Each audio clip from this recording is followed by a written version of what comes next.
Sábado 20 de abril. Hermanos, es una bendición una vez más el poder compartir el mensaje de la bendita palabra de Dios. Mire, perdón que estoy un poquito mal de mi garganta, pero pues no podemos dejar, ¿verdad?, de compartir la palabra, ya que sabemos que es de gran ayuda para muchas personas que lo reciben. Para este servidor es verdaderamente un privilegio el poder compartir esta palabra, aún en momentos como este que ando un poco mal de mi garganta. Pero pues con sus oraciones, con un poquito de dieta, ¿verdad?, con un medicamento, pues vamos primero Dios a sanar.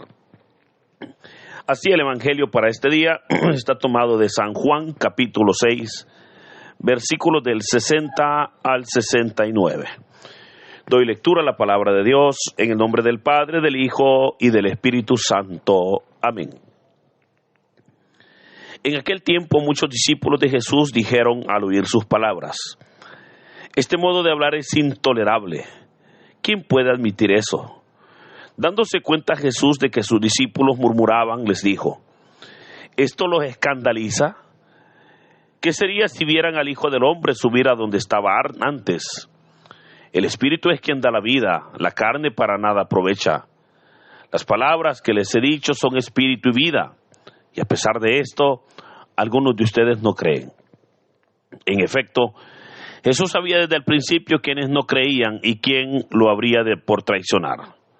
Después añadió: por eso les he dicho que nadie puede venir a mí si el Padre no se lo concede.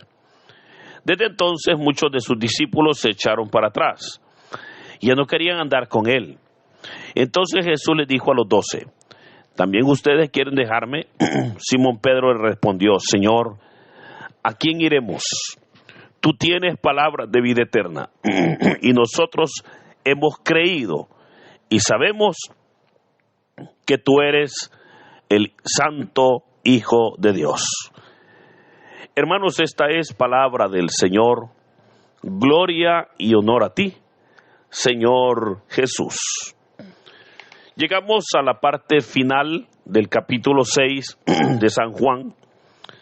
En los últimos 10 días hemos estado leyendo y meditando sobre este capítulo y hemos visto cómo el Señor pues aprovechó un escenario para dar mucha enseñanza y para dar lo que se conoce como el sermón eucarístico. Sermón en el cual Jesús pues ha demostrado su superioridad a Moisés, su superioridad al maná, ¿verdad? Pues ha dicho que no fue Moisés, el que les dio el maná, sino que es Dios el que les da hoy el verdadero maná, que obviamente es Él.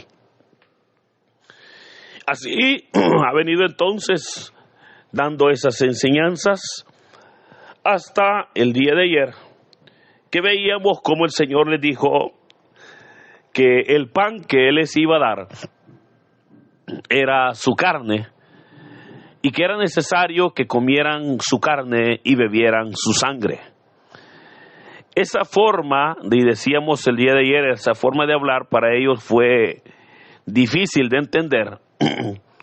Y todavía ellos se preguntaban: ¿cómo puede darnos a comer su carne y darnos a beber su sangre? Ante esto, aquí es donde hoy llegamos a la parte final de este capítulo 6. Y vea que es interesante cómo termina el capítulo diciéndonos que este modo de hablar, dijeron muchos de ellos, es intolerable. Muchos de los discípulos del Señor sentían que las exigencias del Señor eran demasiadas, sentían que las enseñanzas del Señor eran muy fuertes y que ahora pues cumplir esas exigencias que el Señor estaba poniendo para ellos era difícil. Por eso dijeron: este modo de hablar es intolerable. ¿Quién puede admitir eso? Dándose cuenta Jesús de que sus discípulos murmuraban, les dijo: ¿esto los escandaliza? ¿Qué sería si vieran al Hijo del Hombre subir a donde estaba antes? O sea, notemos cómo el Señor ahora les va a exhortar a llamar la atención por las razones por las cuales ellos se escandalizan, y es por aquellas palabras o frases que el Señor ha dicho y que para ellos pues son muy fuertes. Jesús les dice, miren, si eso los escandaliza, ¿qué sería si vieran aquellas cosas fuertes? Si vieran ustedes al Hijo del Hombre subir a donde estaba antes. Esto el Señor se lo dice porque ellos obviamente pues no entendían, ¿verdad?, el mensaje del Señor y sentían que era demasiado fuerte las exigencias de este. Y por esa razón ellos dijeron, no, yo no entiendo, y por lo tanto pues nosotros al no entender mejor nos retiramos. Pero hermano, esa situación pareciera como que aún hoy en día, 2000 años después, se sigue repitiendo. Porque sabemos nosotros que, para Dios todo es posible. Sabemos nosotros que en el nombre del Señor, que tenemos a un Dios vivo. Y sabemos nosotros que Dios es un Dios que al estar vivo, por supuesto, es un Dios que obra maravillosamente en el pueblo de Dios. ¿Verdad? O sea, no es un Dios muerto a quien yo le alabo, le canto, le pido y no me responde. No, al contrario. Es un Dios vivo que yo puedo hablar con Él, que yo puedo escucharle, yo puedo sentirle, yo puedo servirle, yo puedo hablarle, yo puedo pedirle, yo puedo adorarlo, etcétera. Pero vea, es una relación. Pero mucha gente que tristemente no lo conoce, cuando ve que la obra de Dios es una obra de un Dios vivo, hay personas que se escandalizan, ¿verdad? Hay personas que todavía hoy en día se escandalizan cuando ven verdaderamente la obra de Dios.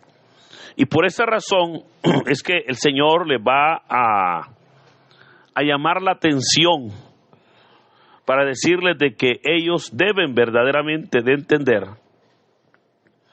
que la obra de Dios no es una obra para ser comprendida, es una obra para ser creída. Hermano, y esto creo que es importante que nosotros también lo podamos comprender. Mire, lo he dicho en muchas ocasiones, hay personas que dicen, yo quiero entender lo que Dios está haciendo conmigo. Y yo le repito, mire, no busque entender lo que Dios está haciendo con usted, porque va a ser imposible. O sea, nuestra mente es tan limitada, nuestra mente tiene tantas limitaciones, que no vamos a entender todo lo que Dios está haciendo. Pero al final, Dios no pretende que usted lo conozca o usted le entienda. Dios lo que pretende es que usted le crea. Claro, en el Evangelio vamos a escuchar frases que pareciera que para nosotros pueden ser frases muy duras, ¿verdad? Y que obviamente el Señor las dijo a sus discípulos. Pero todas esas frases, todas esas enseñanzas, es importante que nosotros podamos también comprenderlas. Como por ejemplo, cuando el Señor Jesús dijo, miren, pongan la otra mejilla, ¿verdad? Si te pegan en una mejilla, dijo, pongan la otra. Cuando el Señor Jesús habló también del amor a los enemigos, cuando el Señor Jesús habló también sobre el costo de ser su discípulo, cualquier persona podría pensar, bueno, pero si yo que no le sirvo a Dios tengo problemas, ¿y por qué cuando le sirva a Dios voy a seguir teniendo problemas? Sí, hermano, pero es que va a ser diferente, porque entonces va a tener problemas ya no por ser pecador, sino por ser un siervo de Dios. Y en ese momento ya no va a estar solo, porque Cristo va a pelear las batallas por usted. Pero eso es lo que mucha gente no lo entiende. Y por eso cuando llegan a la obra de Dios, cuando llegan a la iglesia, ellos pues llegan, porque muchos, le digo, romantizan, no sé si se dice, ¿verdad? Ellos pues vuelven muy romántico la obra de Dios. Y ven ellos pues que la obra de Dios es muy romántica. Pero cuando comienzan a darse cuenta que el reino de los cielos tiene exigencia, cuando comienzan a darse cuenta, como dice la palabra, ¿verdad? Que el reino de los cielos lo arrebatan los valientes, que somos los valientes los que arrebatamos el reino de los cielos. Pero ¿lo arrebatamos de qué? Lo arrebatamos del mal, lo arrebatamos del infierno, lo arrebatamos de las garras del enemigo. Porque ahí es donde obviamente nosotros tenemos que pelear por el reino de los cielos. Pero oiga, esa parte es la que mucha gente todavía le cuesta entender. Ahora, a los discípulos lo mismo les pasaba. Y por eso dice el texto que desde entonces muchos de sus discípulos se echaron para atrás y ya no querían andar con él. Creo que eso es bastante común aún hoy en día. Cuando usted puede ver personas, ¿verdad?, que usted les pregunta, ¿y qué pasó? ¿Por qué ella no va a la iglesia? Y le van a decir, no, ahí mucho exigen. Mire que ahí quieren que uno cambie hasta la forma de hablar. Ahí quieren que uno cambie todo. Y no, yo eso no puedo. Pero vea, ellos mismos están diciendo que es necesario el cambio. Porque están diciendo que para tener la comunión con Dios hay que poder nosotros hacer un esfuerzo. Pero ahí es donde la persona, obviamente, al sentir que la exigencia, y que ojo, no es la iglesia la que exige, no es la iglesia la que exige, obviamente es Dios el que nos exige. No, si usted me pregunta cómo quisiera yo que vinieran las personas a la iglesia, bueno, pues por mí me diera igual. No, pero a Dios no le da igual. Entonces, ahí es donde tenemos nosotros que actuar en obediencia a Dios y obviamente con respeto, ¿verdad?, a lo que el Señor hace. Pero aquí es donde, vea, desde entonces muchos de sus discípulos se echaron para atrás, ya no querían andar con él. El Señor, sabiendo esto, dice que se le acercó a los 12, o sea, a los apóstoles, y les dijo a ellos, ¿también ustedes quieren dejarme? O sea, ellos también, el Señor les dice, miren, ustedes también se van a ir, o sea, se escandalizan por las enseñanzas. Y es hermoso la respuesta del apóstol Pedro, cuando le dijo, Señor, ¿a quién iremos si solo tú tienes palabras de vida eterna? Oiga, hermano, esa es la pregunta que yo le puedo hacer en este día. ¿A quién iremos? ¿A quién iremos? Oiga, yo me doy cuenta de personas que se retiran de la iglesia y yo pregunto, ¿y a quién van a ir? Pues, ¿a quién van a ir? Muchas personas piensan que con retirarse de la iglesia e irse para la otra, ya resolvieron el problema, y que acaso no es Dios el que está allá también, pues. Entonces se pueden alejar de una denominación, se pueden alejar de una comunidad, pero no se van a alejar de Dios, porque si van a la otra iglesia, allá también está Dios. Y obviamente ahí es donde al final deben de comprender que la comunión con Dios es importante, porque Él es el único que puede verdaderamente salvarnos. El apóstol le dijo, ¿a quién iremos, Señor? ¿A quién iremos? Si solo tú tienes palabras de vida eterna. ¿A quién vamos a ir, hermanos? No podemos decir que vamos a tener una segunda opción, porque el plan B en la obra no existe. Aquí solo hay un camino, es Cristo. Aquí solo hay una verdad, es Cristo. Aquí solo hay una vida, es Cristo. Por eso le animo, ¿verdad?, para que en el nombre del Señor, usted pueda reflexionar y pueda meditar. Mire, hermano, ¿a quién iremos? Nos vamos a esconder de Dios. Pero ¿dónde nos escondemos? El Salmo 139 es hermoso cuando dice: ¿a dónde iré, Señor? Lejos de tu presencia. Y el mismo salmista dice: si voy a las profundidades de la mar, ahí estás tú. Si voy a las alturas y el espacio, ahí estás tú. Si voy aquí al sur o al norte, ahí estás tú. Y entonces, ¿a dónde podré ir lejos de la presencia de Dios? Lo mismo que dice Pedro ahora. ¿A quién iremos, hermano? Por eso creo que es bien importante que podamos nosotros comprender que la obra de Dios, hermanos, es una exigencia que el Señor trae para cada uno de nosotros. Una exigencia que requiere de una entrega. Una exigencia que va a traer verdaderamente,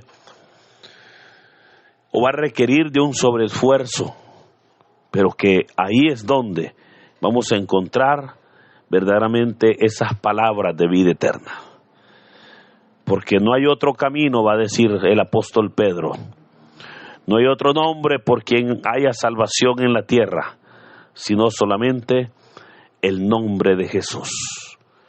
Por eso hoy, alegrémonos, porque tenemos verdaderamente con nosotros quien tiene vida eterna, quien nos da la vida eterna. Esa vida, hermanos, que no solamente la comenzamos a experimentar en esta tierra, sino es una vida verdaderamente eterna, que la continuaremos disfrutando después de la muerte en el reino de los cielos. ¿A quién iremos? A nadie, ¿verdad? Porque solo Cristo tiene palabras de vida eterna. Y por eso, aunque las exigencias de la obra de Dios sean fuertes, aunque nuestras debilidades sean grandes, hermanos, confiemos en Dios, busquémosle, verdaderamente sirvámosle, y nos daremos cuenta que somos dichosos, porque con nosotros está el que todo lo puede, con nosotros está el eterno, con nosotros está el creador de todo. Y si Dios, que creó este mundo para llamar nuestra atención, y que cada mañana, dice su palabra, renueva sus misericordias, por supuesto que va a obrar en usted y en mí, porque esa es su naturaleza, una naturaleza fiel a su palabra, una naturaleza que buscará siempre bendecir y obrar en nuestras vidas. Por eso que en este hermoso día el Señor nos bendiga, en el nombre del Padre, del Hijo y del Espíritu Santo. Amén.